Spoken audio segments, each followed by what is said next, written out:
MDH की हल्दी मिर्ची धनिया करे कमाल। ये रंग दे, ये खुशबू दे, ये तीखा, ये कम पड़े। क्या निराला MDH मसाला।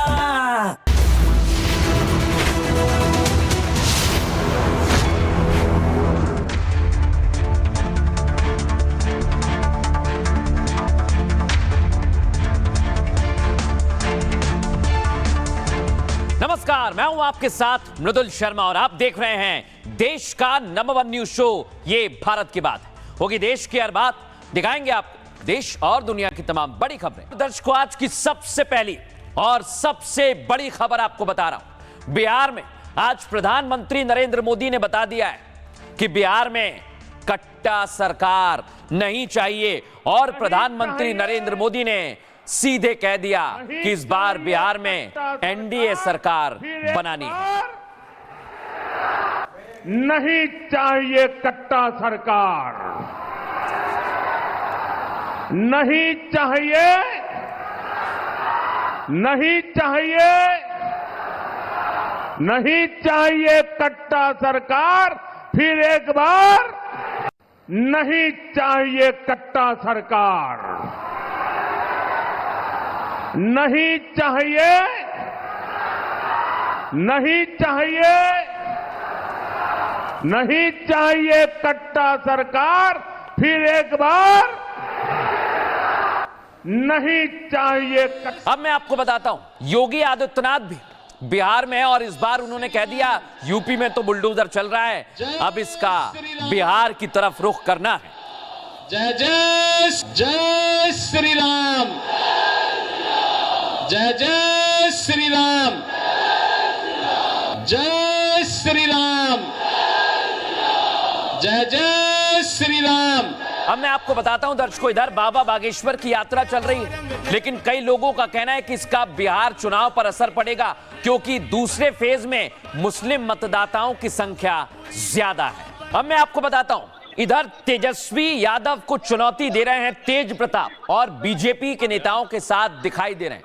यानी तेज प्रताप ने क्या आरजेडी खत्म करने की पूरी तैयारी कर ली है?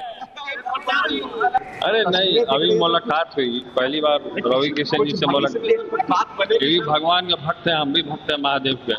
यहाँ मुलाकात हो गई, प्रशंसा क्यों नहीं करेंगे? हम भी टीका लगाते हैं, ये भी टीका लगाते हैं। देखिए, ये इनको मैं आपको बताता हूं दर्शकों, इधर एक और वीडियो चर्चा का विषय है बिहार के चुनाव में, वो है खेसारी लाल का और मनोज तिवारी का। खेसारी लाल उनके पैर पड़ते हैं और एक दूसरे पर चुनाव में हमला बोल रहे हैं, लेकिन इस वीडियो के बाद बिहार का पारा गर्मा गया है। अब दर्शकों, मैंने आपको चुनाव के सारे रंग दिखा दिए, लेकिन आज जब प्रधानमंत्री नरेंद्र मोदी ने ऐलान किया तो सभी सोचने लगे क्या बिहार में दूसरे चरण में महागठबंधन का सुपड़ा साफ हो जाएगा, क्योंकि पीएम ने कहा कट्टा सरकार नहीं चाहिए। आपको तस्वीर दिखाता हूं, आज प्रधानमंत्री नरेंद्र मोदी ने बताया कि कैसे आरजेडी के चुनाव प्रचार में कट्टा सॉन्ग की एंट्री हो गई है। एक और गाना चल रहा है, उनका एक और गाना चल रहा है, मारब सिक्सर के 6 गोली छाती में। यही इनका तौर तरीका है, यही इनका प्लान है। एक अब दर्शकों, देखा आपने आरजेडी वालों का एक और गाना है जिसका प्रधानमंत्री नरेंद्र मोदी ने जिक्र किया है। पहले सुनिए पीएम क्या कह रहे हैं। क्या क्या कर रहे हैं, क्या क्या सोच रहे हैं। आरजेडी वालों का एक और गाना है, अब आप देखिए क्या क्या कर रहे हैं, क्या क्या सोच रहे हैं। उनका क्या गाना है? भैया के आबेदे सत्ता, कट्टा सटा के उठा लेब घरवा से। इतना ही नहीं दर्शकों, प्रधानमंत्री ने आज बताया कि कैसे रंगदारी की बात की जा रही है आरजेडी के मंच से, और आज आरजेडी पर जमकर हमला बोला। सुनिए जरा क्या बोलते हैं और उनके नारे जरा सुन लीजिए, आप कांप जाएंगे। क्या बोलते हैं, क्या सोचते हैं। आरजेडी के मंचों पर मासूम बच्चों से कहलवाया जा रहा है। क्या कहलवाया जा रहा है? वो बच्चे कह रहे हैं उन्हें रंगदार बनना है, रंगदार बनना है।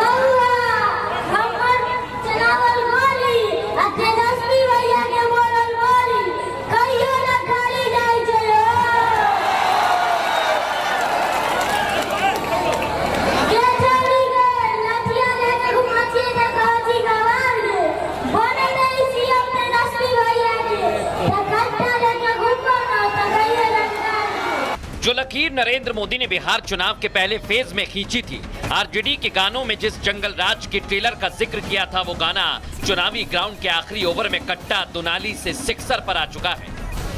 उनका एक और गाना चल रहा है, मारब सिक्सर के 6 गोली छाती में।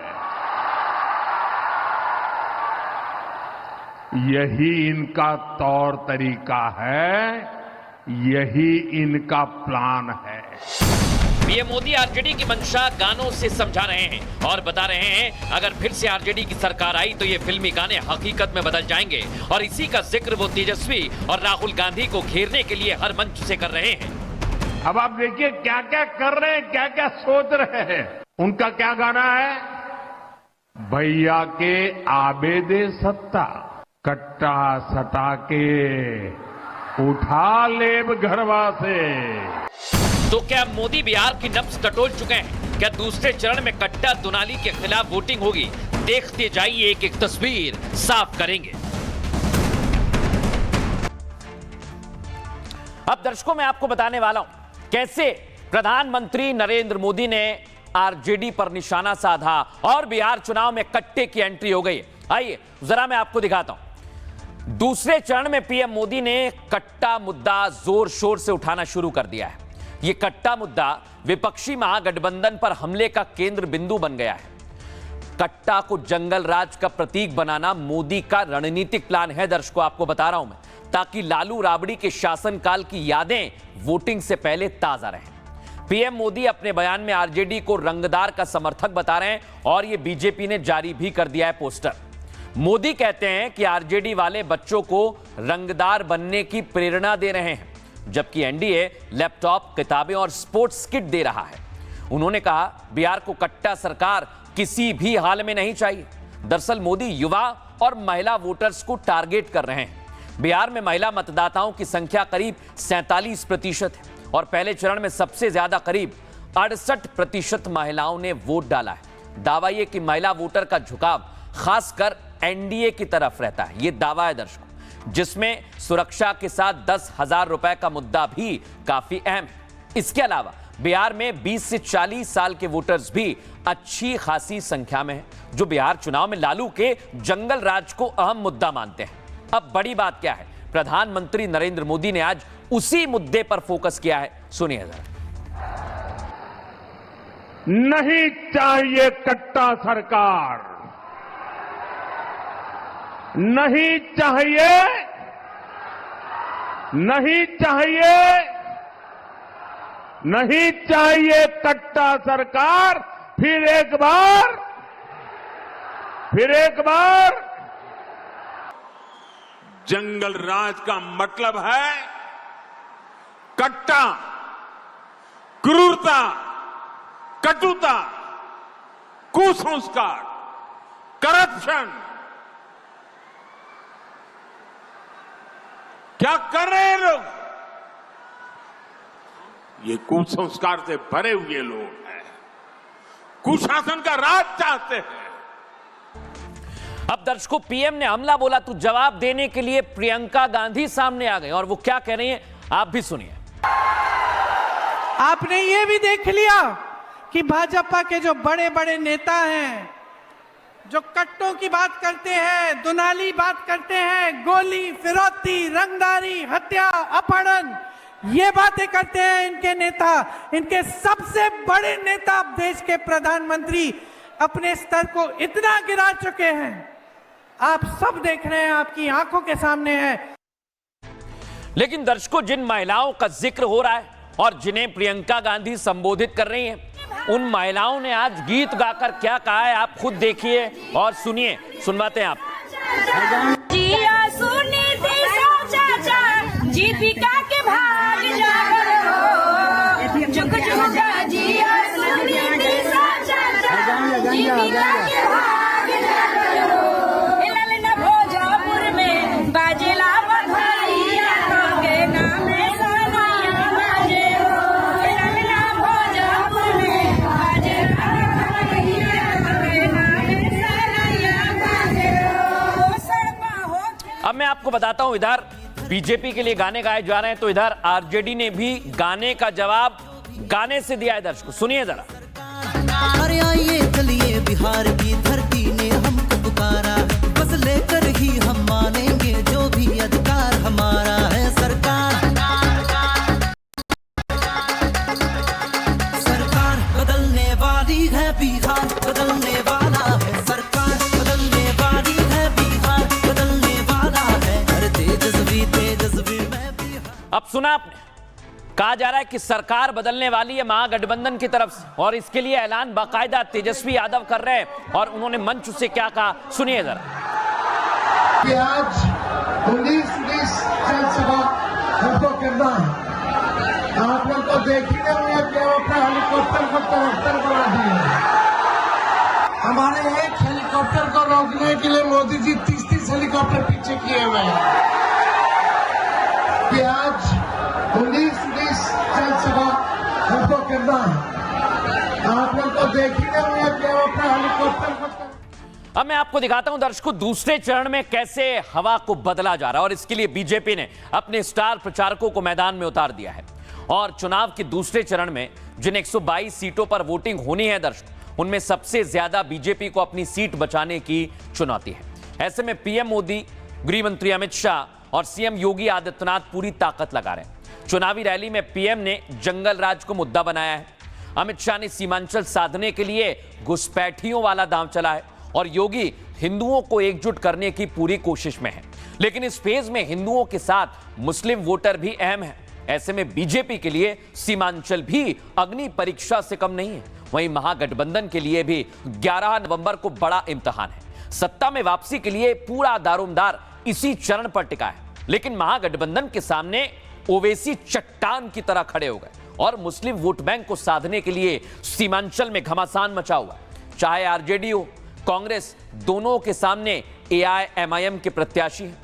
और खास बात यह दर्शकों कि एआईएमआईएम के ज्यादातर मुस्लिम प्रत्याशी हैं, यानी कि मुस्लिम वोट बंट सकता है। और आज इसी के लिए गृह मंत्री अमित शाह ने घुसपैठियों वाला दांव चला। सुनिए जरा। जोर से बोलो, घुसपैठिए को निकालना चाहिए या नहीं निकालना चाहिए?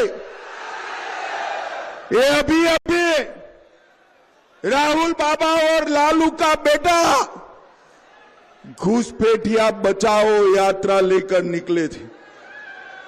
वो चाहते हैं कि सीमांचल घुसपैठियों का गढ़ बने।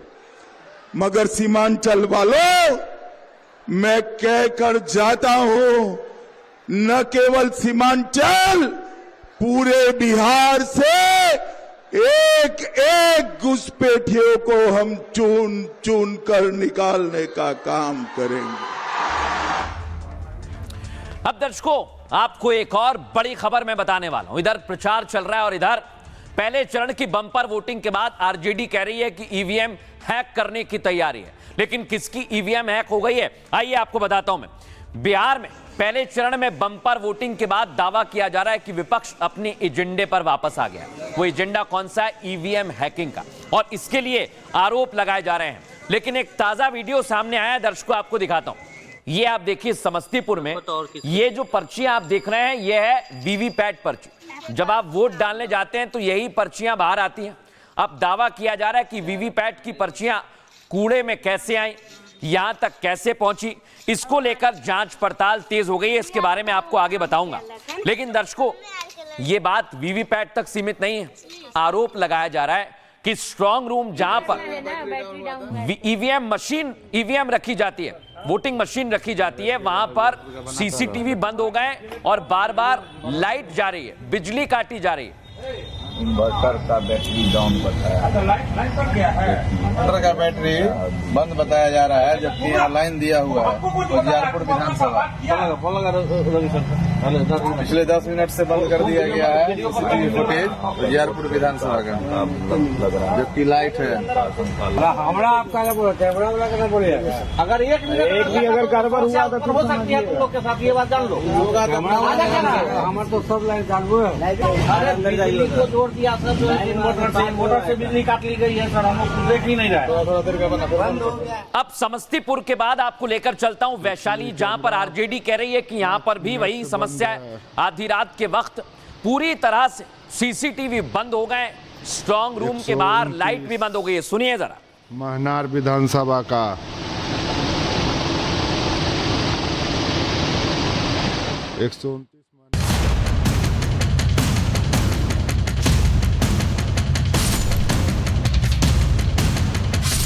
बिहार में नतीजों से पहले हार की बौखलाहट बयानों में झलकने लगी है।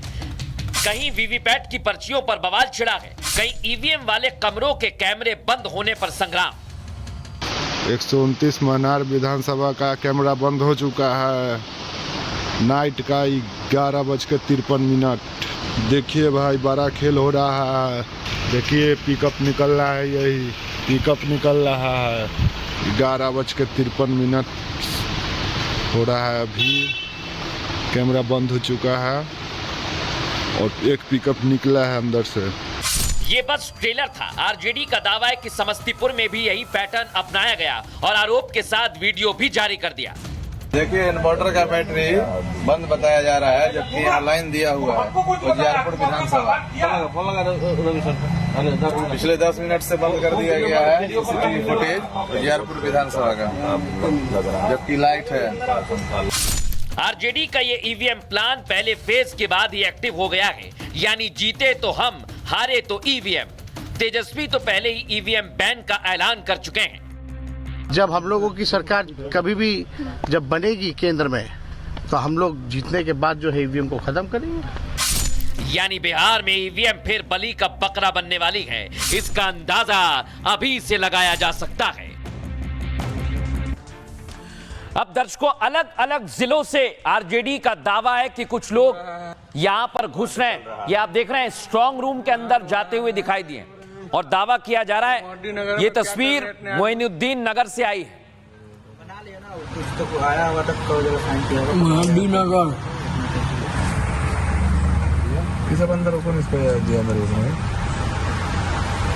नीला शर्ट देख रहे हैं सर, आप भी देखिए, मॉनिटरिंग कीजिए। आइए सर, आप ही देखिए, कुछ कांड चल रहा है, कांड हो रहा है। मोहद्दी नगर में क्या कर रहे हैं इतने आदमी? मोहद्दी नगर कि प्रशासन को भी दे।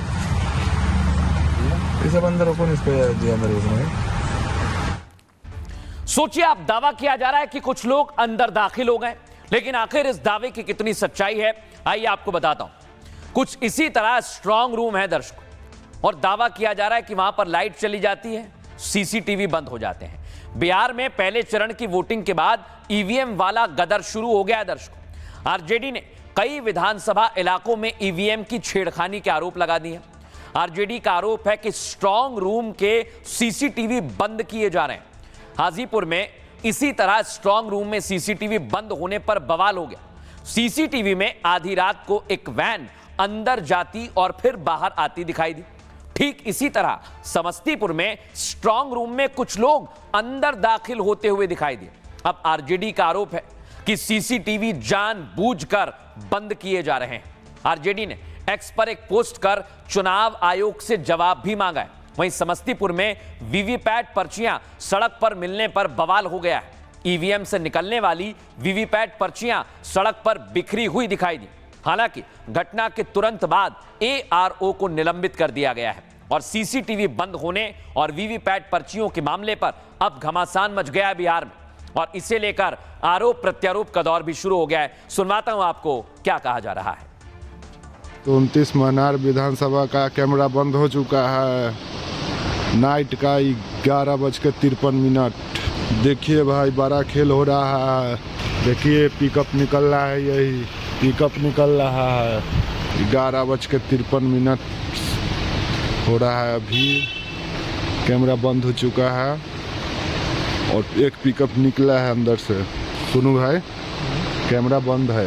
अपना तो है ये है, अपन बंद हो जाते तो हम धुआं कर देवे। यही करिए कंट्रोल रूम में कल हुआ तले खेला शुरू कर दे। अब दर्शकों ये खबर यहां तक खत्म नहीं होती है। मैंने अभी आपको स्ट्रांग रूम की तस्वीर दिखाई थी, लेकिन अब मैं आपको बताने वाला हूं आखिर स्ट्रांग रूम को लेकर जो दावे किए जा रहे हैं उसमें दम कितना है। स्ट्रांग रूम कैसा होता है? ईवीएम जहां रखी जाती है दर्शकों उसे कहते हैं स्ट्रांग रूम। स्ट्रांग रूम में ईवीएम जाने के बाद अंदर किसी की एंट्री नहीं होती है। सिर्फ विशेष परिस्थिति में इलेक्शन कमीशन की अनुमति से ही एंट्री मिल सकती है और किसी भी सूरत में ईवीएम रूम में अकेला शख्स अंदर जा ही नहीं सकता है। सुरक्षा कैसी होती है? स्ट्रांग रूम सिर्फ सरकारी बिल्डिंग में ही बनता है। पहली बात तो ये, स्ट्रांग रूम की 3 लेयर की सुरक्षा की जाती है। स्ट्रांग रूम के अंदर की सुरक्षा लोकल पुलिस नहीं करती है। इसके लिए कौन होता है? पैरामिलिट्री के जवान। देख रहे हैं आप जैसे खड़े हुए हैं। पैरामिलिट्री फोर्सेस और दूसरी फोर्सेस भी तैनात रहती हैं। प्रत्याशी चैलेंज करे तो बीएसएफ और सीआरपीएफ की तैनाती भी की जाती है। स्ट्रांग रूम की पूरी बिल्डिंग सीसीटीवी कैमरे से लैस रहती है और सीसीटीवी की स्ट्रीमिंग सभी प्रत्याशी लाइव देख सकते हैं। कंट्रोल रूम में अंधेरा ना हो इसके लिए बिजली 24 घंटे रहती है। अब आरजेडी का आरोप है कि स्ट्रांग रूम के अंदर सीसीटीवी बंद किए गए हैं। स्ट्रांग रूम के अंदर संदिग्ध लोग अवैध तरीके से घुसे हैं। स्ट्रांग रूम में एक पिकअप वैन घुसी है, ऐसे आरोप भी लगाए गए, जबकि विशेष परिस्थिति को छोड़कर अंदर जाने की इजाजत किसी को है ही नहीं। तो इसलिए आरोप पर सवाल खड़ा हो रहा है और इस पर राजनीति भी हो रही है। सुनवाता हूं आपको बीजेपी और आरजेडी क्या कह रही है। तो ये सारे महागठबंधन को अब किताब लिखना शुरू करना चाहिए कि चुनाव हारने के 100 बहाने। पहले ईवीएम खराब हो जाता है, फिर वोटर लिस्ट में खराबी हो जाती है, फिर वोट चोरी हो जाती है, फिर कभी ईवीएम, फिर कभी सीसीटीवी फुटेज गायब होने की बात करते हो। उसमें तो किसी व्यवस्था, सीधे बोलो ना कि हार गए भैया। किसी व्यवस्था में विश्वास ही नहीं है तो चुनाव लड़ने क्यों आ रहे हैं? देखिए, नाच न जाने आंगन टेढ़। आरजेडी बहुत अच्छे से जानती है कि बुरी तरह से चुनाव हार चुकी है पहले चरण में। महिलाओं का वेग देख के इनकी रूह कांप रही है। और एक बात बता दूं, ना उड़ेगी धूल लेकिन चलेगी आंधी, और कांग्रेस की ताबूत में कील ठोकेगा ये उधार का गांधी। मैं तो पहले चरण में 100 में 100 हैं हम ही, बाकी कोई नहीं है। और आप देखिएगा खेसारी के आने के बाद सरकार बदलेगी। आप भाषा इनकी नहीं देख रहे हैं, किस हिसाब से बोल रहे हैं। अब ये ऋतुकार पे आ गए। आप बड़े हैं लेकिन भाषा का मर्यादा आपको होना चाहिए। तो मुझे लगता है कि ये सारे के सारे बौखलाए हुए हैं, ये पार्टी के हैं। सर, वोट चोरी के ऊपर लगातार सवाल उठ रहा है। वो तो आज से थोड़ी हो रहा है, कितनी बार हो रहा है। अब दर्शकों, इधर बिहार चुनाव में जबरदस्त माहौल बना हुआ है और उधर रवि किशन जो योगी के सांसद हैं बिहार में प्रचार कर रहे हैं, लेकिन उन्हें धमकी पर धमकी दी जा रही है और इसमें अब हो गई है लॉरेंस गैंग की एंट्री। दिखाता हूं मैं आपको। योगी आदित्यनाथ और रवि किशन लगातार चुनाव प्रचार कर रहे हैं। रवि किशन अलग अलग जगह पर जाकर भोजपुरी का तड़का भी लगा रहे हैं। इसलिए क्या वो अब लॉरेंस के निशाने पर आ गए क्योंकि उन्हें धमकी भरा फोन आने लगा है।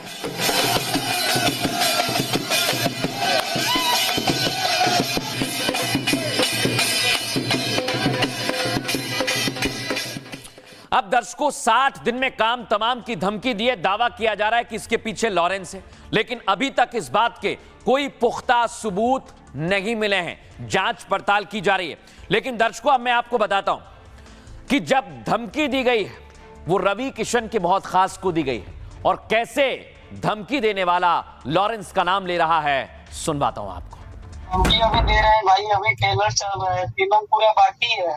अच्छा, यहाँ हम लोग बहुत तो मोदी सब गया। पता है ये यूपी है। यहाँ किसी को गाली दोगे ना तो यहाँ का प्रशासन बहुत टाइट है। मेरे से वो कुछ नहीं कर पाएगा। प्रशासन भी तो क्या करेगा वो। यूपी में सारी चीजें प्रशासन पूरा टाइट है, तो यूपी में तो टाइट है भाई, बिहार में तो टाइट थोड़ी है। ऐसा यहाँ बिहार में भी पुलिस देंगे लोग।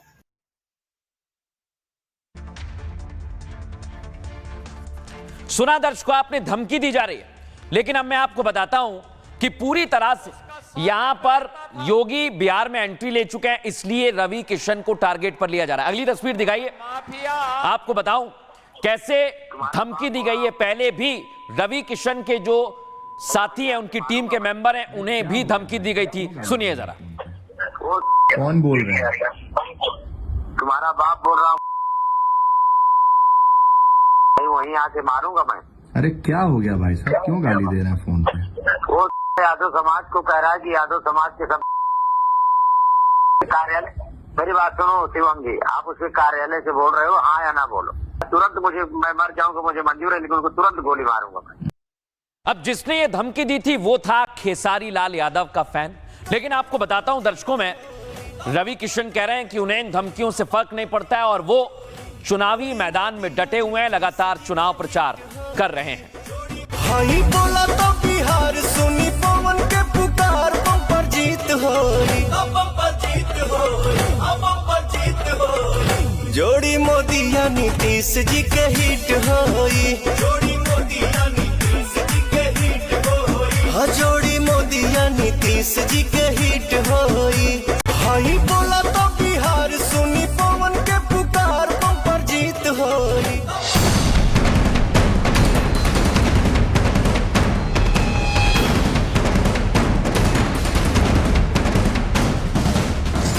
ब्रांड योगी की बिहार में एंट्री से अपराधियों में खलबली मच गई है। बुलडोजर की दहाड़ बिहार के अपराध पर स्ट्राइक की तरह टूटी तो बिहार के अपराधी योगियों के करीबियों को धमकी देने पर उतारू हो गए।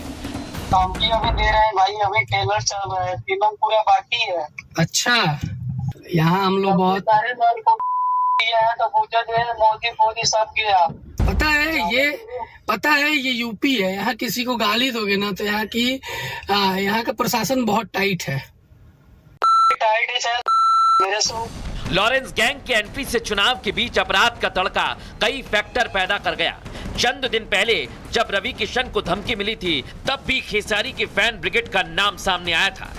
वो यादव समाज को कह रहा है कि यादव समाज के सब कार्यालय, मेरी बात सुनो शिवम जी, आप उसके कार्यालय से बोल रहे हो, हाँ या ना बोलो। तुरंत मुझे, मैं मर जाऊंगा, मुझे मंजूर है, लेकिन उनको तुरंत गोली मारूंगा मैं।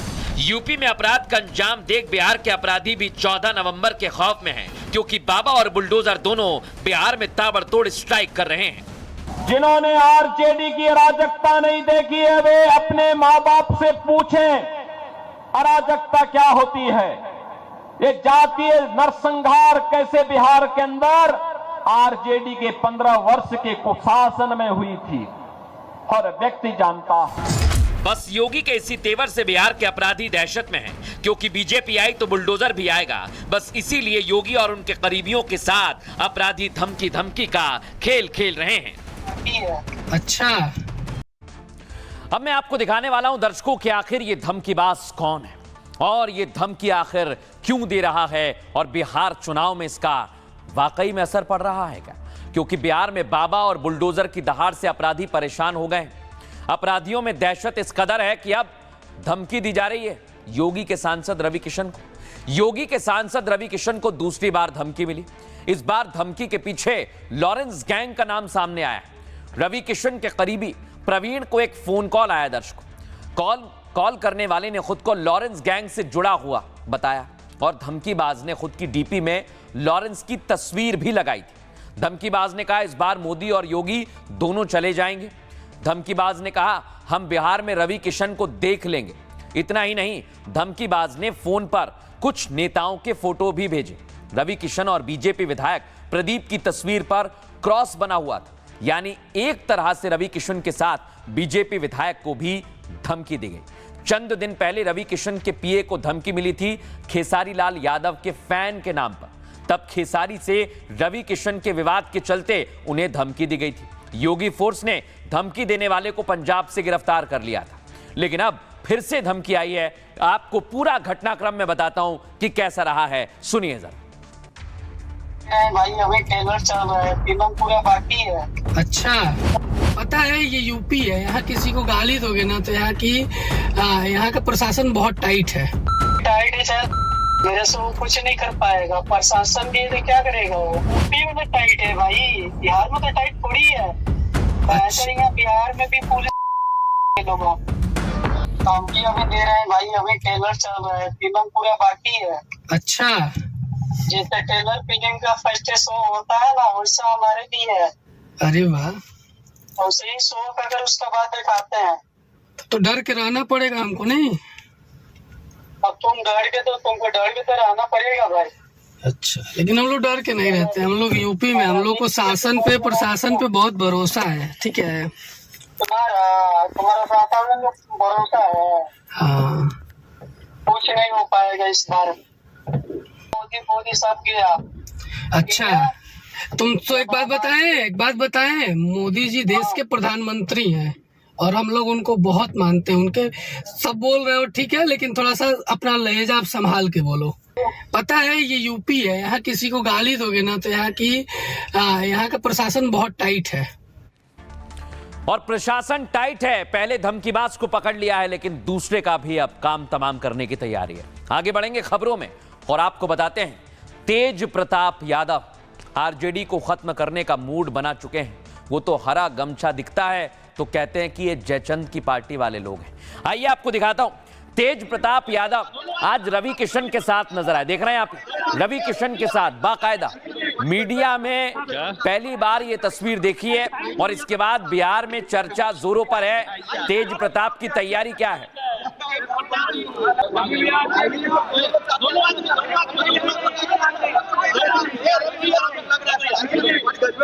अब जैसा मैंने आपको कहा था कि उन्हें अगर कोई हरा गमछा वाला दिखता है तो वो गुस्से में आ जाते हैं। देखिए आज क्या हुआ उनकी रैली के दौरान।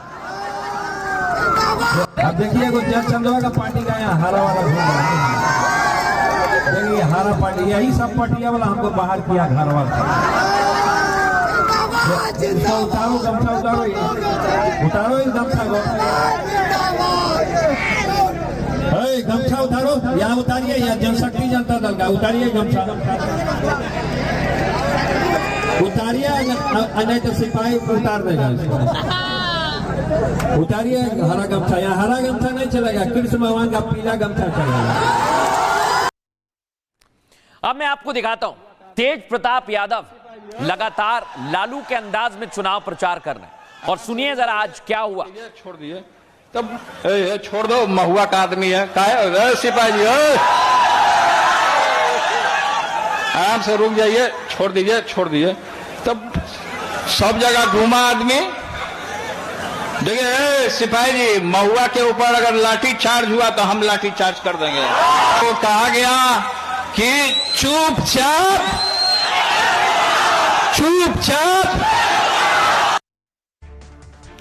अब दर्शकों, ये तेज प्रताप यादव की रणनीति है। वो लालू का फ्लेवर लेकर आ रहे हैं ताकि वोट आरजेडी का उनके खाते में जाए और इसी चक्रव्यूह में फंसाने की तैयारी है। तेज प्रताप यादव के लिए महुआ का नतीजा जितना मायने रखता है, तेजस्वी यादव के लिए राघोपुर का रिजल्ट उतना ही अहम है। ऐसे में इस चुनाव में फाइट भाई वर्सेस भाई के बीच हो गई है और इसी लड़ाई में अब तेज प्रताप का झुकाव बीजेपी की तरफ है। इसी को देखते हुए उनकी मुलाकात बीजेपी सांसद रवि किशन से भी हुई। रवि किशन इशारों में तेज प्रताप के लिए बड़ा मैसेज दे रहे थे। तो वहीं जीतन राम मांझी ने एनडीए में शामिल होने का ऑफर भी तेज प्रताप को दे दिया है। जीतन राम मांझी ने कहा, तेज प्रताप का एनडीए में हम स्वागत करेंगे। ऐसे में बड़ा सवाल ये, क्या तेज प्रताप यादव एनडीए में शामिल होने वाले हैं ताकि चुनाव परिणाम के बाद वो आरजेडी को सबक सिखा सके? क्योंकि इस चुनाव में तेज प्रताप के निशाने पर तेजस्वी यादव रहे हैं। वो तेजस्वी के खिलाफ राघोपुर में चुनावी जनसभा भी कर चुके हैं, जिसके बाद भाई भाई की लड़ाई सियासी लड़ाई में बदल गई है और इसकी चर्चा पूरे बिहार में हो रही है। लेकिन आज रवि किशन और तेज प्रताप ने क्या कहा, सुनिए जरा।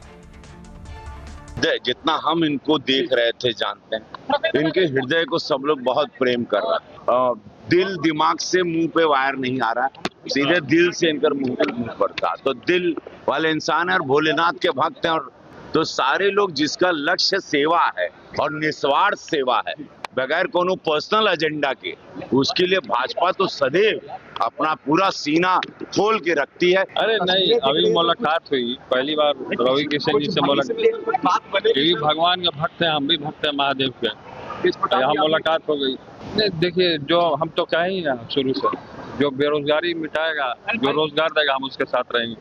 आप प्रशंसा क्यों नहीं करेंगे? हम भी टीका लगाते हैं, ये भी टीका लगाते हैं। वो कह रहे हैं हम भी महादेव के भक्त, ये भी महादेव के भक्त, लेकिन बिहार की जनता इस पर क्या कह रही है, सुनिए जरा। एमएलए है 10 साल से, आज तक हमने 10 साल से शकल नहीं देखा कि कैसा हमारा एमएलए है, जिंदा है या मर गया। आज तक हमने शकल नहीं देखा अबीदुर रहमान का, सिर्फ सगुप्ता अजीम तीर छाप। तो AIMIM को पसंद है? नहीं, AIMIM को हम लोग पसंद नहीं। किसको? JDU को? JDU तीर छाप सगुप्ता। किसको? ये चाहते हैं कि इस बार महागठबंधन का सरकार बने।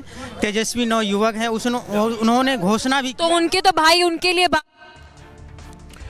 अब दर्शकों खबरों में आगे बढ़ेंगे और बात करेंगे बाबा बागेश्वर की यात्रा की, जो हिंदुओं को एक करने के लिए निकल चुकी है। सनातन यात्रा, उसमें हिंदुओं को मैसेज दिया जा रहा है, लेकिन अब लोगों ने इसे बिहार चुनाव से जोड़ने की पूरी तैयारी कर ली है। दर्शकों सबसे पहले मैं आपको दिखाता हूं तस्वीर। योगी आदित्यनाथ बिहार में चुनाव कर रहे हैं, सीमांचल में लगातार रैलियां कर रहे हैं, लेकिन इसी रैली को लेकर लोगों का कहना है कि मुसलमानों का वोट बढ़ जाएगा और योगी की रैली से हिंदुओं का वोट एकजुट हो जाएगा। अब मैं आपको दिखाता हूं एक और तस्वीर। इधर बाबा बागेश्वर की रैली चल रही है। दावा यह किया जा रहा है कि इस रैली का संदेश बिहार चुनाव में देने की पूरी तैयारी है और राजनीतिक पंडितों का यह मानना है कि सनातन की यात्रा से बिहार के चुनाव में फर्क पड़ेगा।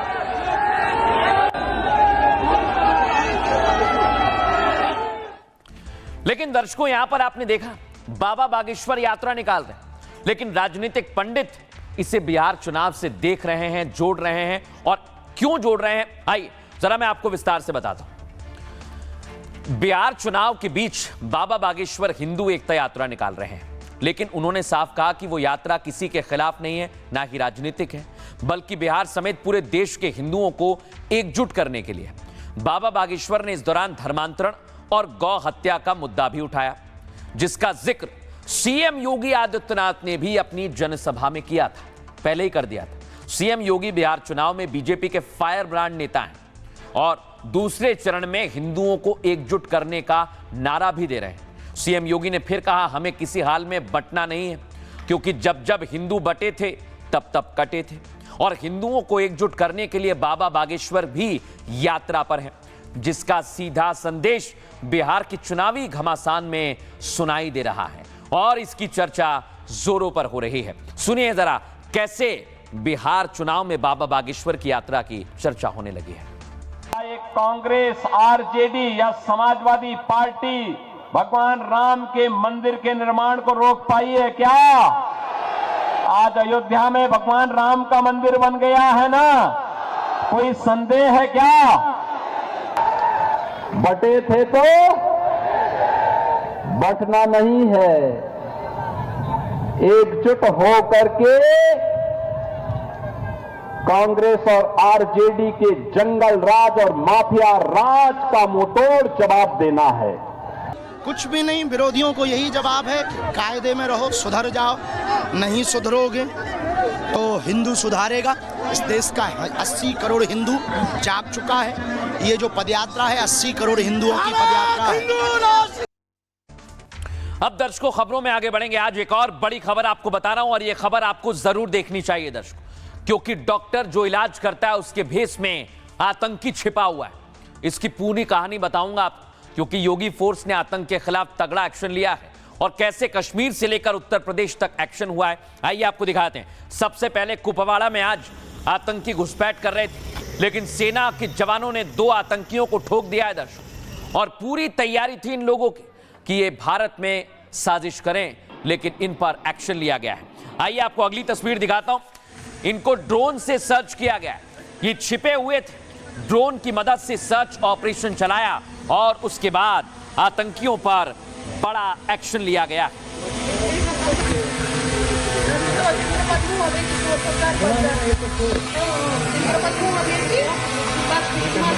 लेकिन दर्शकों पुलिस और फोर्स अब चुपचाप नहीं बैठेगी, क्योंकि कई जगह पर खबर मिली है, 59 जगह पर पुलिस ने आज छापेमारी कार्रवाई की है। देख रहे हैं आप, ये छापेमारी कार्रवाई बहुत कुछ बताने के लिए काफी है कि जम्मू कश्मीर में साजिश की बू आ रही है।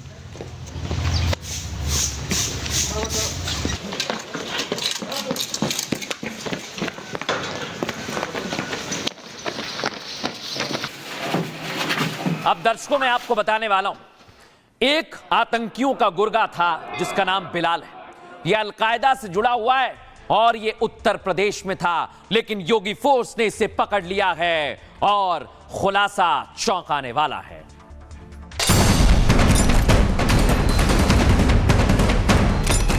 आतंक के खिलाफ कश्मीर से लेकर यूपी तक ताबड़तोड़ एक्शन जारी है। सेना ने कुपवाड़ा में घुसपैठ की कोशिश कर रहे 2 आतंकियों को जहन्नुम पहुंचा दिया। वहीं यूपी में योगी फोर्स अलकायदा से लेकर पाकिस्तानी आतंकी समूहों से जुड़े लोगों पर ताबड़तोड़ कार्रवाई कर रही है। अलकायदा आतंकी बिलाल को एटीएस ने धर दबोचा। बिलाल देश में आतंकी हमले की साजिश रच रहा था। नियम अनुसार उनकी सहायता की गई एवं वे अपने वांछित को गिरफ्तार करके ट्रांजिट रिमांड पर जम्मू कश्मीर की पुलिस जम्मू कश्मीर ले गई। दर्शकों पहले मैं आपको बताऊंगा कैसे आतंकियों को ढेर किया है, उसके बाद बताऊंगा यूपी एटीएस की कार्रवाई। लेकिन पहले आतंकियों को ढूंढ कर निकाला गया है। दर्शकों जम्मू कश्मीर में सेना आतंकियों का खात्मा कर रही है। कुपवाड़ा में सुरक्षा बलों ने 2 आतंकियों को मार गिराया। सेना ने 2 आतंकियों की घुसपैठ की खुफिया जानकारी के बाद एक्शन लिया। सेना ने आतंकियों के खिलाफ सर्च ऑपरेशन चलाया। भारतीय सेना की यूनिट चिनार कॉर्प्स ने जानकारी दी। सर्च ऑपरेशन के दौरान आतंकियों ने गोलीबारी शुरू कर दी। सुरक्षा बलों ने मोर्चा संभाला और जवाबी फायरिंग शुरू कर दी। सेना की जवाबी फायरिंग में 2 आतंकी मारे गए।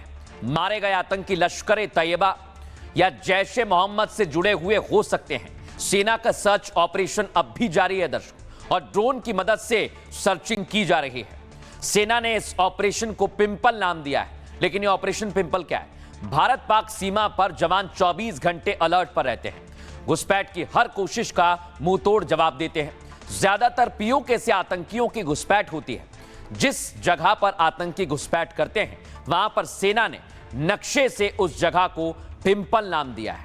और जैसे सेना आतंकियों के खात्मे के लिए एक्शन ले रही है, इस ऑपरेशन को पिंपल नाम दिया गया है। ऑपरेशन का मकसद आतंकियों की घुसपैठ को खत्म कर देना है और इसके लिए पूरी तैयारी है। डिफेंस एक्सपर्ट क्या कह रहे हैं सुनवाता हूं आपको। जितनी बर्फबारी हो जाती है तो उस समय एक प्रॉपर ऑफेंसिव शायद इंडिया ना करे विदाउट रियलाइजिंग कि आजकल ऑफेंसिव इंडिया कुछ और तरीके से करता है। हमारे तौर तरीके बदल गए हैं। Pakistan is heading for a suicide, जिस तरीके का वो काम इस समय कर रहा है।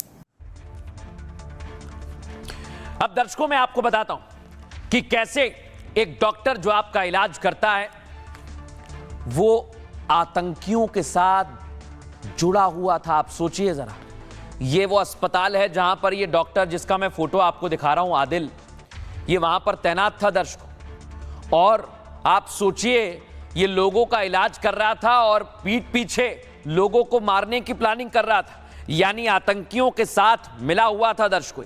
और इसका सबूत मैं आपको दिखाता हूं दर्शकों। दावा किया जा रहा है डॉक्टर आदिल अपने क्लिनिक यानी जो हॉस्पिटल था वहां पर AK-47 रखता था। देख रहे हैं आप, ये तस्वीर उसी AK-47 की है जो इसके पास से बरामद हुई है। जैश-ए-मोहम्मद से जुड़ा हुआ था दर्शकों। और कई सवाल खड़े होते हैं। आप सोचिए एक डॉक्टर जो आपका इलाज कर रहा है और वो आतंकियों के साथ जुड़ा हुआ है, आतंकियों के साथ सांठगांठ कर रहा है। आइए आपको दिखाता हूं इसकी तैयारी क्या थी। जम्मू कश्मीर पुलिस ने डॉक्टर आदिल अहमद को गिरफ्तार किया है, लेकिन यह डॉक्टर के भेष में आतंकी है।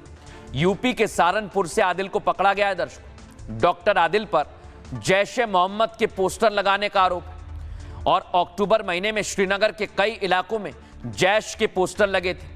सीसीटीवी के जरिए जम्मू कश्मीर पुलिस ने आदिल की पहचान की। जम्मू कश्मीर पुलिस गुरुवार को सहारनपुर पहुंची। निजी अस्पताल में काम करने वाले आदिल को गिरफ्तार किया क्योंकि ये वहां से भाग के यूपी के सहारनपुर आ गया। ट्रांजिट रिमांड पर आदिल को कश्मीर लेकर पुलिस चली गई है। डॉक्टर आदिल जम्मू कश्मीर के अनंतनाग का रहने वाला है और जैश-ए-मोहम्मद से कनेक्शन के बाद सुरक्षा एजेंसियों के कान खड़े हो गए, अलर्ट पर है। जम्मू कश्मीर पुलिस ने आदिल से कड़ी पूछताछ की है। पुलिस ने आदिल से लॉकर से AK-47 बरामद किए। सोचिए, पूछताछ में पता चला है। और पुलिस आतंकी कनेक्शन और हथियार को लेकर भी पूछताछ कर रही है। लॉकर में AK-47 रखने का मकसद क्या था एक डॉक्टर के पास? सोचिए जरा, क्या कश्मीर में आदिल कोई बड़े हमले की तैयारी कर रहा था? क्या आतंकियों को AK-47 राइफल देने की तैयारी थी? क्योंकि आदिल अक्टूबर 2024 तक अनंतनाग के सरकारी मेडिकल कॉलेज में तैनात था। इसलिए सवाल खड़े हो रहे हैं कि एक डॉक्टर आतंकी कैसे निकला है, कैसे इसके आतंकियों के साथ तार जुड़े हुए थे। सुनिए जरा करीबी क्या कह रहे हैं। डॉक्टर आदिल यहाँ पर पिछले 6 महीने से काम करते थे, तो पुलिस लेके गई उनको। ये हमें आज सुबह न्यूज से पता लगा है। इसके बारे में हमें कुछ पहले कोई जानकारी नहीं थी। यहाँ से 2 दिन पहले अपनी माँ की तबीयत खराब बता के यहाँ से छुट्टी लेके गए थे। अपने एक वांछित अभियुक्त को गिरफ्तार करने हेतु आई थी। उन्हें थाना सदर बाजार की पुलिस की सहायता की आवश्यकता थी। नियम अनुसार उनकी सहायता की गई एवं वे अपने वांछित को गिरफ्तार करके ट्रांजिट रिमांड पर जम्मू कश्मीर की पुलिस जम्मू कश्मीर ले गई। सोचिए दर्शकों, एक डॉक्टर आतंकी निकला है, लेकिन ये तो सिर्फ एक था। एक और है जो आतंकियों की मदद कर रहा था, जिसका नाम है बिलाल, और उसे योगी फोर्स ने पकड़ लिया है। अलकायदा आतंकी के खिलाफ योगी फोर्स का तगड़ा एक्शन सामने आया। यूपी एटीएस ने सहारनपुर से आतंकी बिलाल को गिरफ्तार किया। यही है वो। एटीएस ने 15 सितंबर को ही बिलाल को गिरफ्तार कर लिया था। 4 नवंबर को कोर्ट ने बिलाल को 9 दिन की पुलिस रिमांड पर भेज दिया। पूछताछ की गई है, 3 महीने पूछताछ की और सनसनीखेज खुलासे किए दर्शकों इसने। बिलाल भारत में आतंकी हमले की साजिश रच रहा था। पाकिस्तान में अलकायदा के हैंडलर्स के संपर्क में था। पाकिस्तानी आतंकी हैंडलर को लेकर बराबर इसे वहां से निर्देश मिल रहे थे। सोशल मीडिया पर जिहादी तस्वीरें पोस्ट करता, भारत सरकार के खिलाफ भड़काऊ पोस्ट डालता था, सुरक्षा बलों के विरोध में यह पोस्ट करता था। ऑपरेशन सिंदूर में मारे गए आतंकियों को यह शहीद बता रहा था। देखिए जरा आप इसे। भारत में शरिया कानून लागू करने की बातें करता था। एटीएस बिलाल के मोबाइल डेटा को खंगाल रही है। बिलाल का नेटवर्क कितना बड़ा है, इसकी जांच की जा रही है। कौन कौन लोग हैं जो इसकी मदद कर रहे थे, योगी की पुलिस इसकी जांच पड़ताल में लग गई है। लेकिन आपको बताते हैं आईजी लॉ एंड ऑर्डर इसको लेकर क्या कह रहे हैं, सुनिए जरा। द्वारा अलकायदा इंडियन सब कॉन्टिनेंट का एक सक्रिय सदस्य बिलाल खान, इनको 4/11 से एटीएस ने पुलिस कस्टडी में लिया गया था। बिलाल द्वारा लगभग 4000 पाकिस्तानी मोबाइल नंबरों से जुड़ा हुआ था और ये लगातार पाकिस्तानी AQS हैंडलर्स से संपर्क में था। अब दर्शकों खबरों में आगे बढ़ेंगे और एक बड़ी खबर आपको बता रहा हूं मैं। एक भारतीय फंस गया सूडान में, लेकिन परिवार वाले कह रहे हैं शाहरुख खान ही अब आदर्श को बचा सकते हैं, क्योंकि सूडान में शाहरुख खान की चर्चा होने लगी है। क्यों ऐसा हो रहा है दिखाता हूं मैं आपको। पहली तस्वीर ये देखिए, ये है वो भारतीय जिसका नाम आदर्श है और इसको सूडान में सिविल वॉर गृह युद्ध के दौरान पकड़ लिया गया। सुनिए जरा वहां क्या हो रहा है।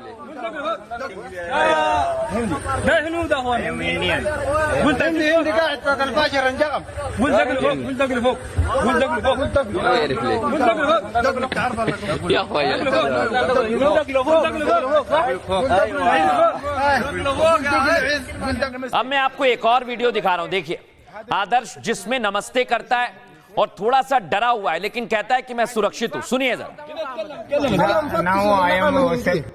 नमस्ते